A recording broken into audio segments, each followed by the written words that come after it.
আসসালামু আলাইকুম, সব লোক কেমন আছেন? আলহামদুলিল্লাহ, আমিও ভালো আছি। মানুষ চাইলেও যেখানে ফিরতে পারে না সেটা হচ্ছে তার অতীত, নিজের অতীত। কখনোই সে কোনোভাবে ওই অতীতে ফিরতে পারবে না তার বন্ধু বান্ধবের কাছে। যা অতীতে যে দিনগুলো তার বন্ধু বান্ধবের সাথে যেভাবে কাটাইছে সেই দিনগুলোর মধ্যে, হ্যাঁ, বন্ধু বান্ধব হয়তো বা ফিরে পাবে, পাবে কাউকে, কিন্তু ওইভাবে আর পাবে না যেভাবে আগে পাচ্ছিলেন। আহ ওই রকম ভাবে আর পাবে না। কেন পাবে না? মানে তারা তো সবাই এখন ব্যস্ত, কর্ম নিয়ে ব্যস্ত। স্কুল জীবন একরকম ভাবে কাটছে, কলেজ জীবন একরকম ভাবে কাটছে, কর্মজীবনে এসে আরেক রকম ভাবে কাটতেছে। তারা প্রত্যেকে হয়তো বা সংসার জীবনে আছে এখন, সংসার জীবন আলাদা আলাদা ভাবে কাটতেছে। অতএব এই সময়গুলোতে কখনোই ওভাবে আর ফেরা যাবে না। স্টেশনে গাড়ির জন্য অপেক্ষা করা আর ভালো সময়ের জন্য অপেক্ষা করা দুইটাই খুবই কষ্টের। এই দুইটা সময় কখনোই দ্রুত আসে না। এই দুটো সময়ের জন্য অনেক অপেক্ষা করা লাগে।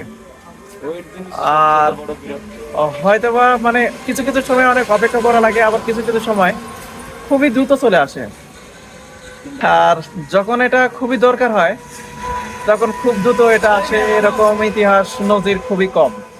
যাই হোক, সবকিছু মিলায় আল্লাহ যা রাখছে রিজিকে সেটাই হবে।